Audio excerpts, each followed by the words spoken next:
I'm Max Bierman and I'm a cadet at YourAcademy. I'm from Cincinnati, Ohio. I actually had a friend that just graduated and he and I were really good friends in high school. So I sort of started looking at the academy when he applied and came out for summer seminar. It was a culture shock, that's for sure. As soon as I was finished with summer seminar, I was pretty convinced I wasn't going to come here. I didn't think it was for me. I didn't think I could handle it. And then I started thinking about it and realized, doing that is something that I could handle, and I think the structure was sort of something I was looking for. As soon as I hit the airport in Cincinnati, that was it. I was kind of flying solo. And I think it was only my second time flying aside from summer seminar. And it didn't really hit me till I hit the last turn in the queue to go get checked in. And then, my mom lost it, my dad lost it, I lost it. So I think it was better there because then I knew that that was the definitive, okay, from here on out, it's kind of me on my own because I sort of just went into autopilot and thought, okay, this is what I need to do. I need to get there first of all, and then I need to survive whatever's waiting for me on the other end. I wore a plain shirt. I had my hair cut before I showed up. I had my dad do it. I wasn't taking any chances. Sheer terror. I get really anxious as it is, and I had dinner with my friend who was a sophomore at the time, and he was telling me, the first morning's the worst, hands down, because it's coming, but you can't do anything about it. And so that just, I was very, very uptight. And as soon as it happened, I just started panicking. I didn't know, there were lots of things I didn't know how to do. I didn't know how to use blousing straps or anything like that. So it was just sheer terror is pretty much my first morning at the academy. Even up until Second Beast, I was still considering, maybe this isn't for me, maybe I can't handle this. And then I think we went through the assault course the first time and I realized that, if that was the hardest thing and I could handle it, then that was kind of, my decision to stay.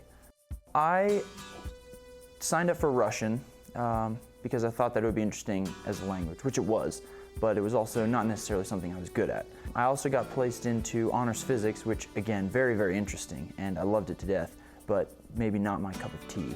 So they were very difficult, but I think I put more emphasis on learning things than necessarily making, straight A's or anything like that. And I think that I learned a lot more than I would have, by just sort of coasting through and taking, whatever classes I thought would be easier than challenging myself. My buddy from high school, he and I swam together for the 3 years that we were both there, and so we spent a lot of time together, and we both tried out for the team here.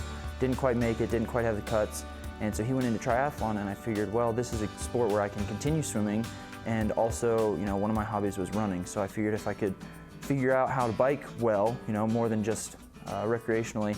I got into the training as soon as I joined the team, and I started running, as much as everyone else was, and running as much as the people who had been running for a while.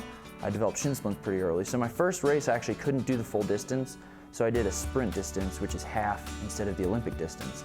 And I loved it to death. And so then my next race, I did the Olympic distance.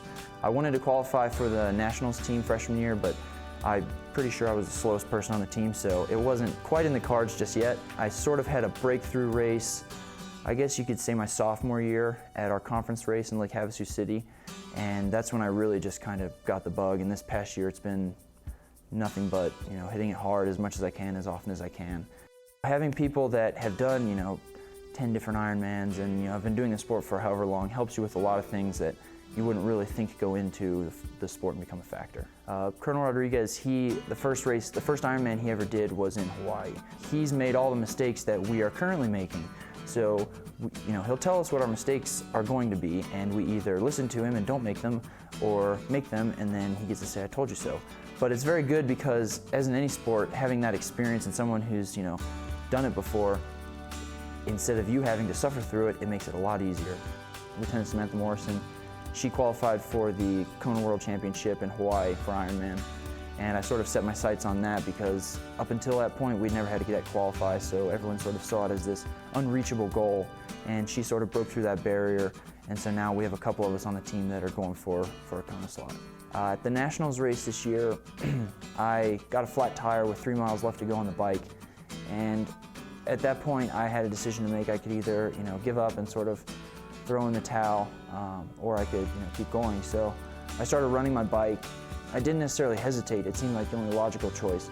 I feel like that mental edge is one of the biggest assets that I've developed at the academy, just from being under pressure almost 24/7. Usually coming in, you're not going to be 100% great at everything right away. So the whole managing your time and managing, the 3 different disciplines, you sort of figure out what doesn't work, and then, once you figure out enough things that don't work, you start to figure out what does work. I spend a little extra time on school so that the next week I can spend a little extra time training, and vice versa. But it's been very difficult, but I think at the same time, it's a very good skill that I've developed outside of both my training and my school.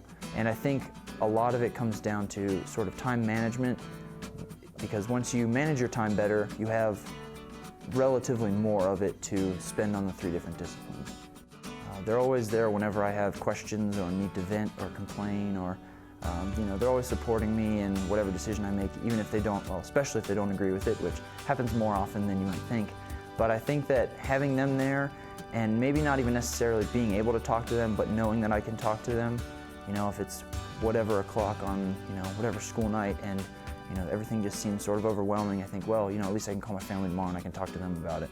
People aren't going to understand exactly what you're doing for school and exactly what you're doing for your sport, but you can find people that understand different aspects of your life, and so you can always find some sort of support group that can sympathize with you and can support you and help you in completing things. My ability to self-criticize, I feel like initially when I came here, I didn't think that I had too many things to develop.